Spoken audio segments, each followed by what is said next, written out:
আজকের আলোচ্য বিষয় Madhyamik 2025 ABTA test paper geography page 203-এর প্রশ্ন উত্তর নিয়ে। তো তোমাদের কাছে একটাই রিকোয়েস্ট, তোমরা ভিডিওটি না টেনে শেষ পর্যন্ত ধৈর্য সহকারে দেখো। তো দেখো একে দায় কি বলা আছে যে অবরোহণ প্রক্রিয়ায় প্রাকৃতিক শক্তির ক্ষয় কাজের শেষ সীমা হলো, সঠিক উত্তর হিসেবে গ সমুদ্রপৃষ্ঠ।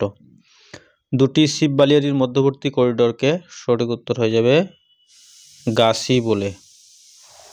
বায়ুমণ্ডলের যে উপাদানের প্রভাবে আকাশে বর্ণ বৈচিত্র্য লক্ষ্য করা যায় তা হলো, সঠিক উত্তর হয়ে যাবে খ ধূলিকণা। 4 এল নিনোর বছরগুলিতে ভারতে হয়, সঠিক উত্তর হয়ে যাবে ঘ খরা। এরপর দেখো 5 নম্বর প্রশ্ন কি বলা আছে যে তিথিতে চাঁদ ও সূর্যের মাঝে পৃথিবী থাকে তা হলো, সঠিক উত্তর হয়ে যাবে খ পূর্ণিমা। 6 আগুলহা স্রোত দেখা যায়, সঠিক উত্তর হয়ে যাবে খ ভারত মহাসাগরে। 7 তেজস্ক্রিয় বর্জ্যের মূল উৎস হলো, সঠিক উত্তর ঘ পারমাণবিক শিল্প। 8 ম্যাকমোহন লাইনটি দেখা যায়, সঠিক উত্তর হয়ে যাবে খ অরুণাচল প্রদেশে। 9 আম্রবৃষ্টি সংগঠিত হয়, সঠিক উত্তর হয়ে যাবে ঘ নাম্বারটা গ্রীষ্মকালে। লেটাইট মৃত্তিকা দেখা যায়, সঠিক উত্তর হয়ে যাবে গ পশ্চিমঘাট পর্বতের পশ্চিম ঢালে।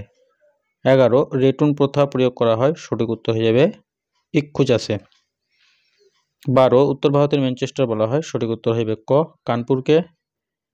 13 ভারতের দীর্ঘতম জাতীয় সড়ক পথ, সঠিক উত্তর হয়ে যাবে গ NH 44।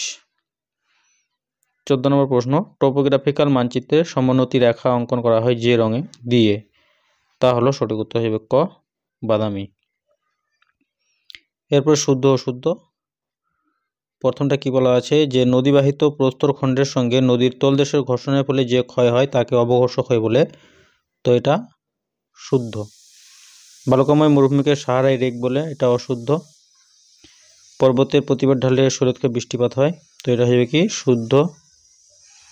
ডিডিটি একটি বিসিন বর্জ্য, এটা অশুদ্ধ। কুমায়ুন হিমালয়ে হিমবাহ সৃষ্ট হ্রদগুলিকে কোয়াল বলে, এটাও অশুদ্ধ। বিপিও কথাটি তথ্য প্রযুক্তি শিল্পের সঙ্গে যুক্ত, তো এটা শুদ্ধ। উপগ্রহ চিত্রে ছদ্মরং ব্যবহার করা হয়, তো এটাও হয়ে যাবে কি শুদ্ধ। এরপরে দেখো শূন্যস্থান পূরণ করো। ফানেল আকৃতির চওড়া নদী মোহনাকে ড্যাশ বলে, তো খাড়ি বলা হয়। উষ্ণ ও শীতল সীমান্তের সৃষ্টি হয় ড্যাশ ঘূর্ণপাতের ক্ষেত্রে, তো নাতিশীতোষ্ণ ঘূর্ণপাতের ক্ষেত্রে উষ্ণ ও শীতল সীমান্তের সৃষ্টি হয়। ড্যাশ স্রোতের প্রভাবে নিউ ফাউন্ডল্যান্ড অঞ্চলে তুষারপাত ঘটে, তো সঠিক উত্তর হিসেবে ল্যাব্রাডার। অব্যবহৃত অকেজ মোবাইল একটি কি হিসেবে ই বর্জ্য বা ইলেকট্রনিক বর্জ্য। ঝুম চাষ হলো উত্তর পূর্ব ভারতের এক প্রকার স্থানান্তর আদিম কৃষি পদ্ধতি। পশ্চিমবঙ্গের চুঁচুড়াতে ধানের গবেষণা হয়।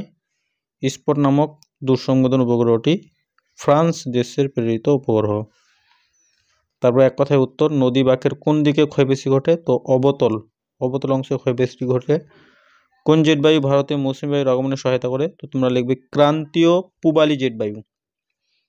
চাঁদ ও পৃথিবীর মধ্যে সর্বাধিক দূরত্বপূর্ণ অবস্থানকে বলা হয় এপোজি। দুটি পরিবেশ মিত্র বর্জ্যের উদাহরণ দাও। খবরের কাগজ, ভাতের ফ্যান, সবজির খোসা, ডিমের খোসা ইত্যাদি তোমরা লিখতে পারো। কোন দ্বীপের দক্ষিণতম বিন্দু ইন্দিরা পয়েন্ট, তো আন্দামান নিকোবর দ্বীপপুঞ্জের দক্ষিণতম বিন্দু ইন্দিরা পয়েন্ট। ভাকরা নাঙ্গাল নদী প্রকল্পনা কোন নদীতে গড়ে উঠেছে, তো শতদ্রু বা সুতলেজ নদীতে ভাকরা নাঙ্গাল নদী প্রকল্পনা গড়ে উঠেছে। ভারতের সর্বাধুনিক বন্দরের নাম কি, নবসেবা। এই নবসেবার আরেক নাম হলো জওহরলাল নেহেরু বন্দর। তারপর উপগ্রহ চিত্রের ক্ষুদ্রতম একক কি, তো উপগ্রহের চিত্রের ক্ষুদ্রতম একক হলো পিক্সেল। তারপর দেখো স্তম্ভ কফি, তো কফি গবেষণা করা হয়েছে চিকমাঙ্গালুরে। আধি বায়ুপ্রবাহ দেখা যায় রাজস্থানে। কলিরু রোডটি অবস্থিত অন্ধ্রপ্রদেশে। ডেকান ট্রাপ হলো কৃষ্ণ মৃত্তিকা। তো প্রিয় শিক্ষার্থী বন্ধুরা, ভিডিওটি ছিল এই পর্যন্তই। ধন্যবাদ।